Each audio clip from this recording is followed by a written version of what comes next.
Thank you very much, my able moderator.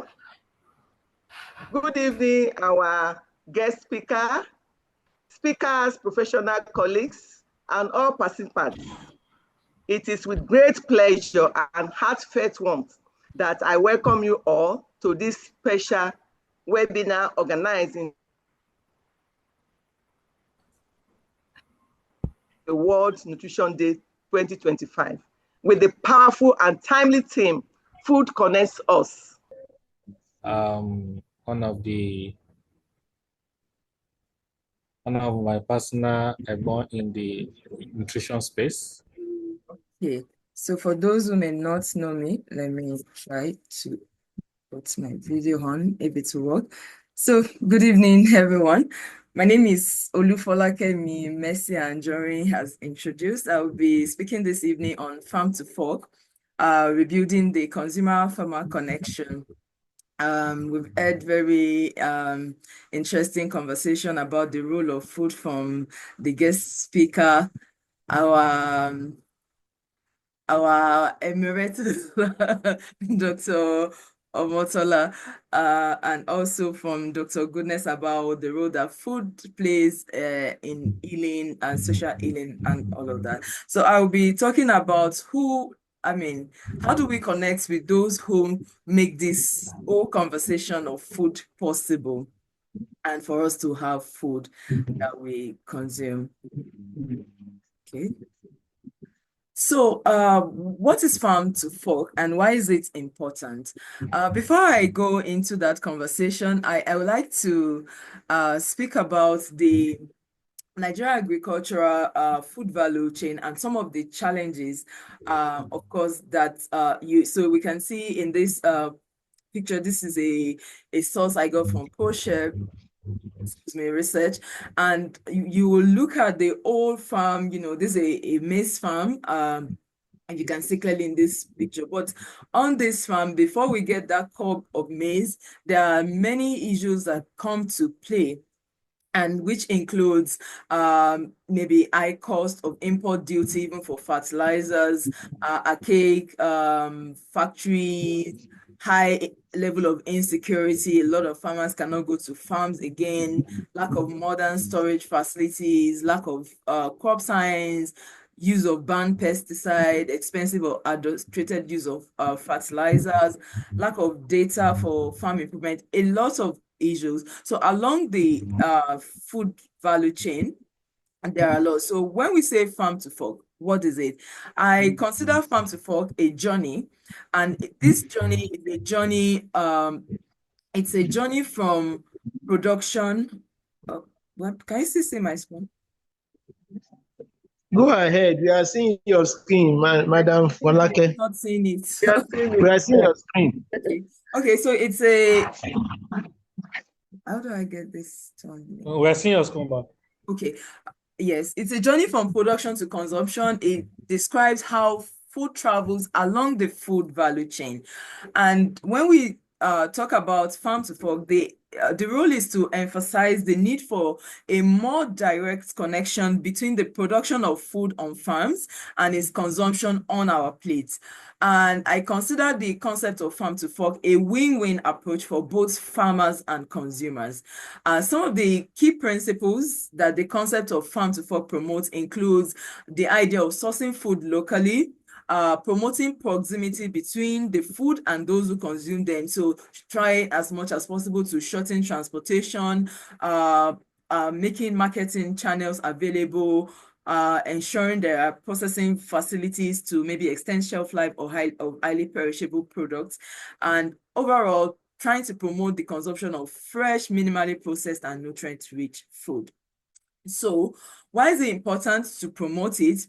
It's important because many consumers are often not aware of the sources of their food, and many now have growing concerns about the safety of their food. So you will see a lot of times in the media now we have concerns about people doing I mean, maybe either in mainstream media or social media, information coming about the use of pesticide, how people are using some preservation method to preserve food, how they are using some chemicals that may not be good and healthy and all of that. So many people are, I mean, tending to be more health conscious, and they are having growing concerns about the safety of their food. And one way to rebuild trust and promote transparency in the food system is by creating a connection between those who produce food and those who consume it. And so why is it important from a farmer's perspective?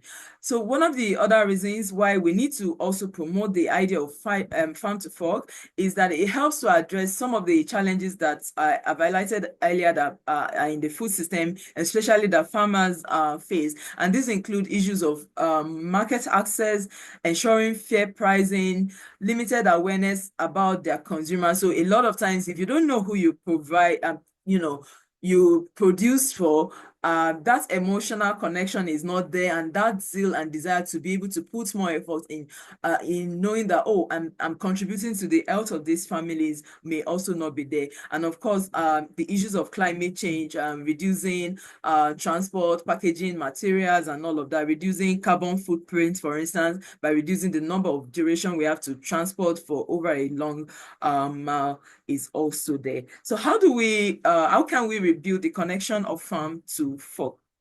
One way to certainly do that is farmers markets. A bit of that coming from the last presentation about, having like local community kind of market. So another option is to have community supported agriculture, have farm to school programs, also online direct to consumer platform or other ways that people can establish direct to consumer sales, and also maybe promoting things around agriculture, tourism, and open farm days. I'll explain a bit more into some of this. So farmers market, some of us may already be aware, but these are like public spaces where farmers and producers sell their produce or product directly to consumers.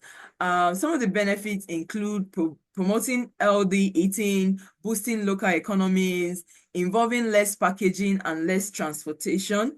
And some of the key features of farmers markets is that it eliminates the involvement of middlemen that often make the cost of food high, and while the farmers don't even benefit a lot. Now the farmers have control of their pricing, and they have direct benefits for their sale. And also it helps fresh display of seasonal products, be it freshly picked eggs or produce, often maybe fresh fruits harvested in the farm. It gets to the farms faster. An example in Abuja here, since this is NSN FCT chapter, we have a farmers market in Maitama where you can get assortments of fruits and vegetables. Even though I'm seeing in this picture, it's from an online source, some other products that are also not farm products, some processed products there. But I mean, primarily you see a lot of fruits and vegetable, potatoes being on display. We have example from a market in Calabar also, where you see people bring freshly picked snails and all of that. And since we are also talking about as a society, as a nutrition society, this, I believe, are some of the things maybe, who knows, maybe the next World Food Day, that these are actionable steps that as a nutrition society, I think we should continue to consider. How do we set up a special day, maybe during a seasonal, a season where we can have maybe peak harvest period where we can have display of products prior to those days, create awareness on those days. Maybe it's a week-long event or a day event where we can promote farmers to come and display their products in selected communities all across, whether it's FCT or even all across the nation, if it's a broader NSN that is organizing it. So that can help us. One of the ways that we can make that very impactful is to maybe have a seasonal fruit calendar or fruit calendar, begin to promote. So let's say we say, oh, we want to promote, Abuja is close to Jos, right? So we have a lot of time, we have strawberries on the streets, people marketing it on the streets, we have different food. So we could create promotional material. Oh, what are the benefits of strawberries, of oranges, of this, so that leading to those period, people are already sensitized about the importance of some of these fresh produce. They are almost like ready to uptake it, and that creates more markets for the farmers that are coming to display their products.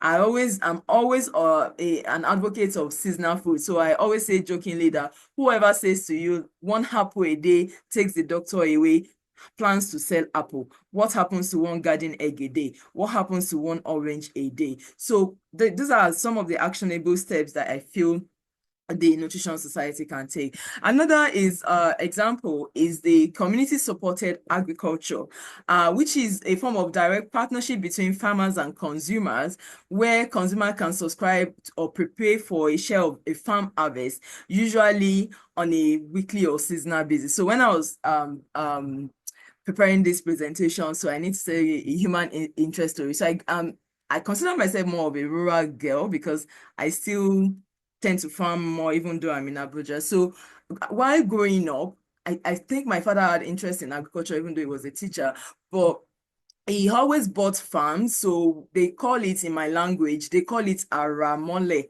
something like something you buy the plot. So you could buy a farm of ready to harvest yam. So they harvest it, put it in like a truck or or a big, all this car, then it comes to my compound. So when it gets to my house, we dig like a hole, like a very large portion. So we bury the yam under the soil. So we go to pick them out, like maybe on a weekly basis, maybe in 10. I come from a large family, so maybe in pieces of 10, so that the yam can stay long and not have to rotten or spoil, because that's more like creating the natural environment like that. So he bought different things like that. He could buy cassava farm, get people to give it to people who peel and process it, and we get stores. So that's one way, like also financing farms. So the farmer is already assured of access to markets for their product. And sometimes people prepare it when they are very sure that the harvest will not be wasted or something like that. That's one way to support the farmer, create a connection between them and the consumer. So the benefit is I provide them often financial support, like I said. They have a stable customer base, and for the consumer, it assures them of fresh seasonal food and a direct relationship with a local farm, and it helps them understand farming and food cycle. So it's common to say, oh, this is the season for palm oil, this is the season for yam and all of that. Another way is to promote farm to school programs, and these are initiatives that connect local farms with schools to serve fresh, locally grown food in school cafeterias, while also offering educational activities related to farming, gardening, nutrition, and agriculture. Some of the components of farm to school include it promotes local food procurement. So the school can buy fresh fruits, vegetables, dairy, meat, and grains from local farmers and students, and the student gets healthier seasonal meals. It also promotes an opportunity to provide education where there can be classroom lessons on agriculture, food system, and nutrition. You can bring guest farmers to come and have talk shows. We can promote cooking demonstration in school, or have the pupils or students do science projects that are tied to food. School and the students or pupils themselves can also have school gardens where they grow their home vegetables and herbs, and that gives them opportunity for hands-on learning about school soil, seasonal biology, and also sustainability. I know a project in the University of Ibadan that does that. I think it's called Kids Nutrition Garden, right? Where they try to promote from a very young age school gardening among children, and they incorporate all of these display of their harvest and all of that into the product. So I'm sure you can check that online. Another way is to do online direct to consumer platforms. This can be something supported by the society, or I mean, this is also like can be a business idea for anybody on this call to like have a website or hub that allow farmers or food producers to sell their products directly to consumers without going through supermarkets and middlemen. They are similar to the farmers markets that I described earlier, but this is more like in a digital form. Consumers can browse fresh. How it works is that consumer can browse fresh food online, option from a nearby farm. So that means there will be a farm listing online. Then they can place order online. Then you can get your order, or you can pick it up maybe from the farm directly. So you have to first list their farmers have to first list their products on the platform. Then the consumer gets to order directly from whatever farm group they want on the website, whatever platform is made available. Then the platform helps to manage payments, logistics, and also delivery or pickup coordination. So another way to also promote this farmer connection with consumer and people generally is to have agri-tourism or open farm days. It's where people visit working farms or agricultural area for education or recreational purposes, or just to enjoy nature and relax. So let's just call it where tourism meets farming. So trying to turn farms into destination and not just a source where our food come from. Open farm days are also similar. They're like scheduled events where farmers open their farms to outsiders, either for free or for a low cost. And it helps to promote people meeting farmers, learning how food is grown, walking through the fields, barns, and greenhouses, and seeing maybe farming equipment where there is mechanized farming. So generally, I have trying to stick to my 15 minutes. What innovations can we adopt really? So in trying to do that, we could work with these farmers. Of course, that means we need to have like a list of these farmers, have a way of grouping them based on their produce. We can have incorporate technologies like having QR codes or blockchains for farm to fork tracking to know which farms are produce coming from, what are the produce we could get from a particular region of farms. We can develop apps that can connect farmers and consumers directly. We can have transparency tool that shows some of the practices like a GI, or what's that thing called? Geomapping, where we can know where some of these foods are coming from. So in summary, exploring the concept of farm to fork in a more meaningful way can address some of the issues of the food system transparency and sustainability, allay fears about pesticide use and some of the concerns people may have. It can promote the social and economic relationship between producers, that's the farmers, well, because a lot of time when we say production of food, people think about farm, but there is also the animal production where you talk about farmers that are into egg production, poultry, or even meat production and all of that. And also it can support marginalized or smallholder farmers. It can promote equity in access to healthy fresh food. In conclusion, building a resilient food system is a collective effort, and every small action by each of us, every individual or the community, can result in a significant impact. And the Nutrition Society of Nigeria already has a voice to be able to promote and support the cause of farmers while ensuring the availability and affordability of safe, nutritious food for the Nigeria population. I'd like to thank you. And if you have any questions or comments for me, or if you have a stories or experience you want, or that you have in practicing any of this solution that I already shared, please share your story with the Nutrition Society of Nigeria. Thank you. Over. Yes, thank you very much, Ma. Can we appreciate her? Let's do more reaction, put it on the group, on the chat box. So really appreciate it. Thank you so much, Dr. Olufolakemi, Mercy, and John. Really appreciate you. From the words of knowledge you've already impacted us with this evening. Correctly, I see your hand. I just want to congratulate Dr. Anjori for more insight, different strategies of getting farm to fork food to the community, and the innovation he has. Thanks so much. Yes, Hello? really appreciate it. Yes, we can hear Thank you. you. We can hear you. Thank you very much.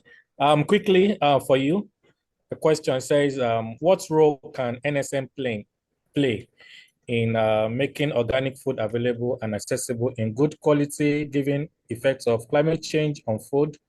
Would advocating to Ministry of Agri be of help? Roles for NSM, um, making organic food available. Over to you, Dr. Anjorin. Thank you. Okay, thank you so much. I think I started to talk about that earlier. Like I feel like a lot of time we have these very lovely meetings, by the way, but they are all happening in hotels, in meeting venues, and to a large extent we are speaking to people who are already very knowledgeable about many of the things we discuss. Can we try to, while still doing that, can we have a balance if we are talking about really connecting with farmers? Can we have an approach that takes this nutrition to the farms, that takes voices from the farms, lets the farmers know that we see them as a society, that we hear them, that we know what they feel firsthand. Oh, I have a very interesting story, but I wasn't sure if my presentation time will allow, so I didn't put it.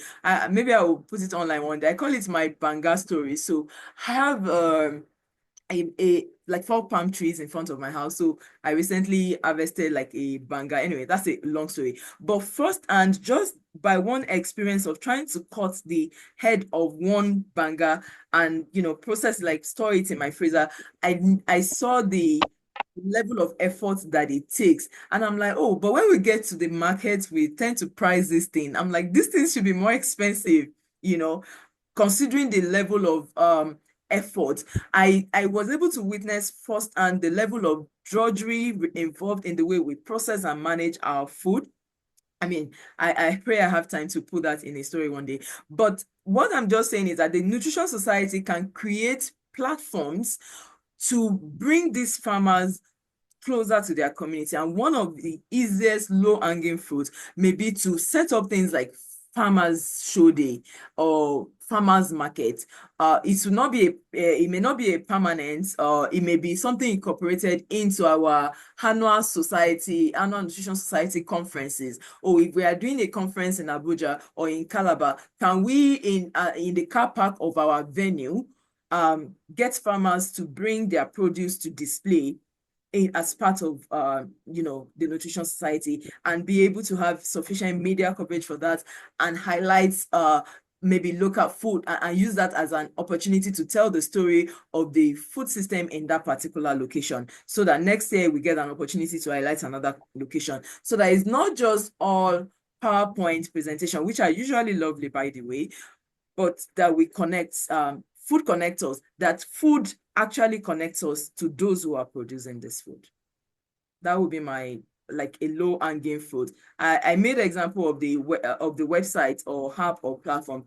Can the society or a member of the society create a platform for that? Yeah, I saw a hand raised. I don't know whether it's legacy hand.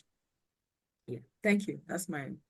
Yeah, thank you very much. Okay, Doctor, if you can pick the, asking if there's existing hub. You can take it in 5 minutes. All right. Okay, let me start showing this. Oh, yes, she's asking if there is an existing hub for I don't know, like maybe developed for farmers and all that. I know there are lots of aggregators. I'm trying to I don't remember their names now, but I know and this person was either a member of the SBN or I know somebody that used to buy from there. So there are a lot of aggregators. I think for Nigeria there is why did I forget the name now? There is something called NG Fresh or something like that.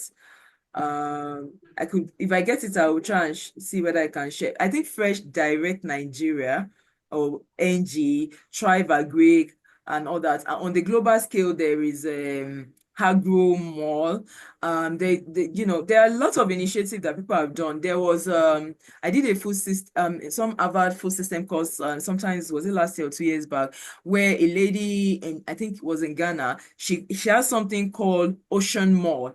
I think the Ocean Mall, she goes to people who are doing, like I could go to a local journal and get all those farmers that are getting boats from fishes, and she lists the different type of fish on like all the seafood, crabs and all of the things. So she calls it, I think, Ocean Mall, if I get the name correctly. So there are a lot of initiative on it, really, that maybe Nigeria should also maybe adopt some of those, I think.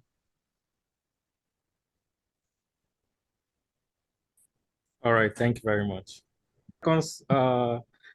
Oluwakemi, do you have a parting word?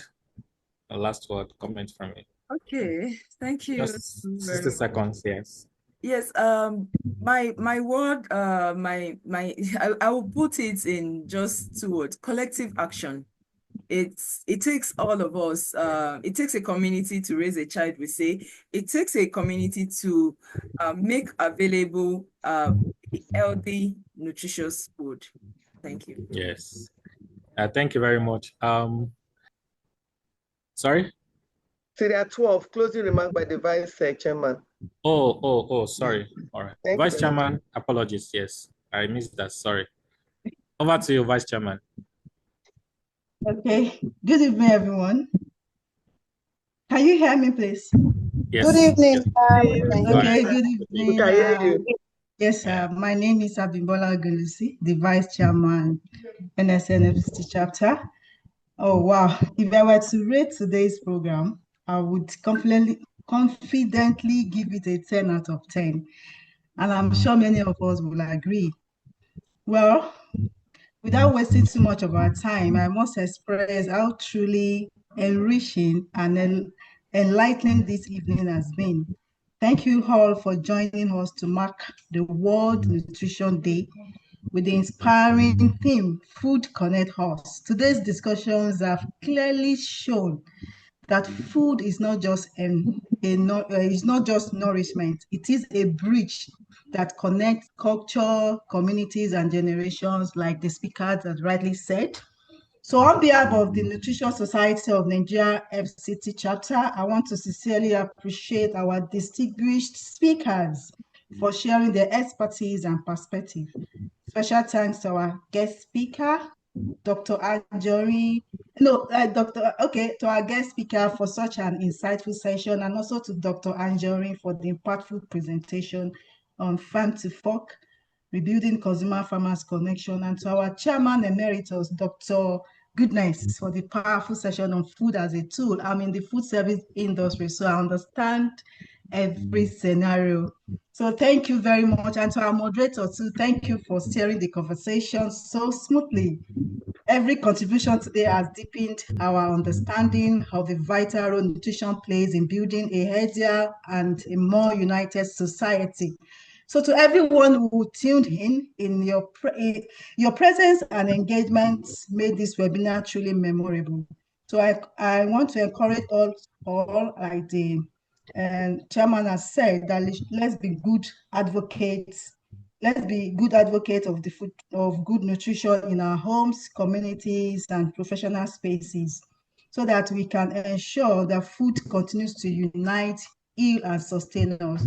So finally, our chairman, thank you very much for putting this together. You are indeed a leader. Thank you. It was truly engaging.